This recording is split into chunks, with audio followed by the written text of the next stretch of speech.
Hello everyone, and welcome to another Top 5 Records video, and another one in the series in which I'm talking about the golden age of audiophile reissues and pressings.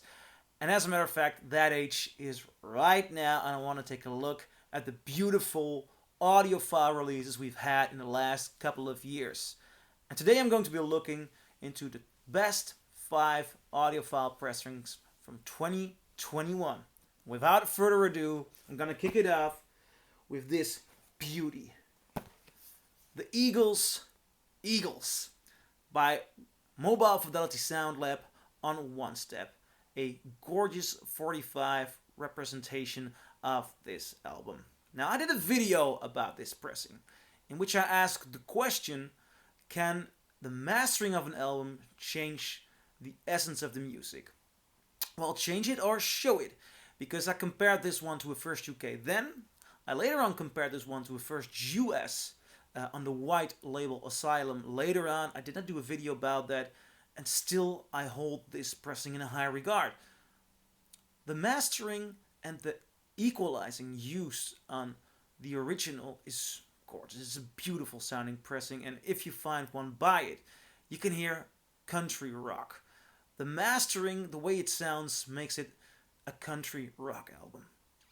The mastering in here gives a broader range of what's going on in the high end and in the low end, and not in a way that I think it has been altered with smiley face EQ, but there are a lot of instruments there that just like to get some of your attention without getting the focus on the main vocals gone. So the main vocals are beautiful tight, great sounding, but the high end and the low end get almost like a symphony of more sounds, which make this more of a symphonic rock album is perhaps not the right word, but it gives a certain grandiosity to the music that is there, that is in the mixing, that is, well, I haven't heard the master itself, so it's guessing what the intended sound is, but this does give a new insight into the album, and I really, really love it. It's not your typical Mobile Fidelity Sound Lab release.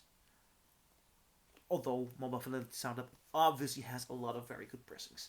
This is beautiful. On the number 5, the Eagles, One Step by Mobile Fidelity Sound Lab. On the number 4, I've talked about this in other videos as well. This is the gorgeous Blackened release of the Black album by Metallica. Now, this was not released as a special audiophile pressing. It goes between 30 or 40 bucks. But it is mastered by none other than Bernie Grundman. And audiophile or good sound quality is something done by a good company and a good mastering engineer. And they have created a masterful, brilliant sounding version.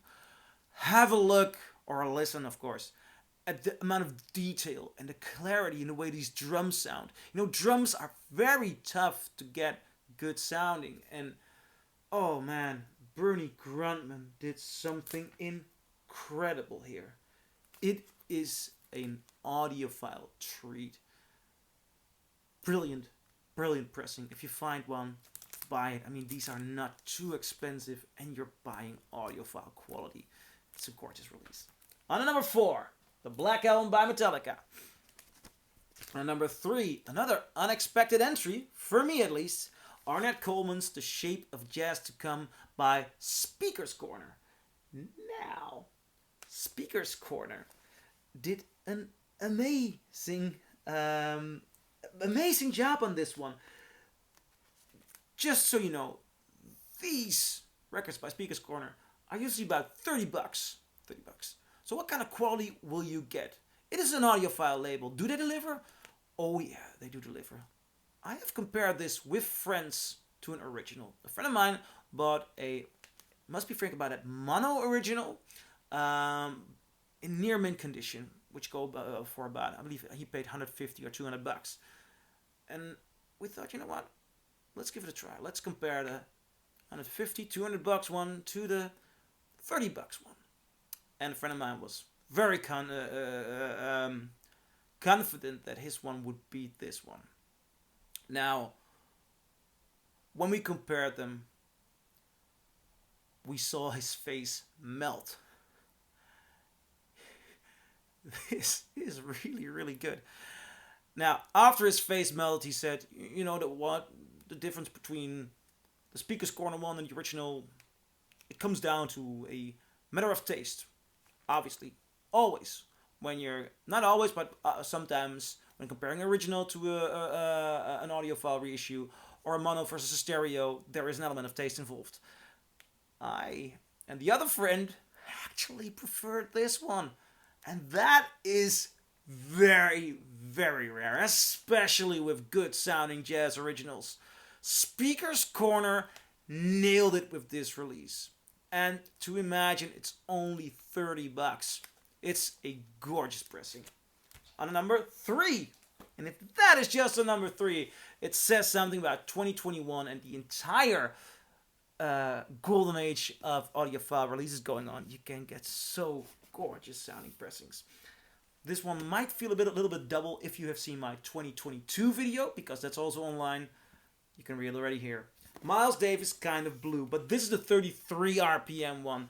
And a year later they released a 45 RPM, which is even better than this one. Yet I should not give this not the spot it deserves, because it is an incredible sounding version.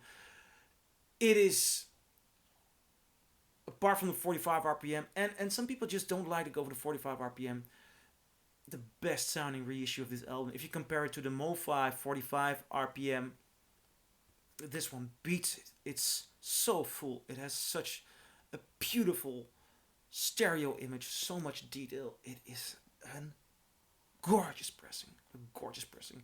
If you find one and you can afford it, don't doubt. Buy it, and you have something to cherish for the rest of your life, because it's an amazing album, and this is an amazing way to listen to it. On to number 2, the UHQR Analogue Productions pressing of Miles Davis, Kind of Blue. And I'm heading to the number 1 spot. Well, this one did it for me. It Serves You Right to Suffer by John Lee Hooker. Released by Analogue Productions on 45 RPM. And in a beautiful gatefold release. Now, putting this on, it's magic. These grooves are magic. An incredible pressing. The sound is so full and warm. It is just...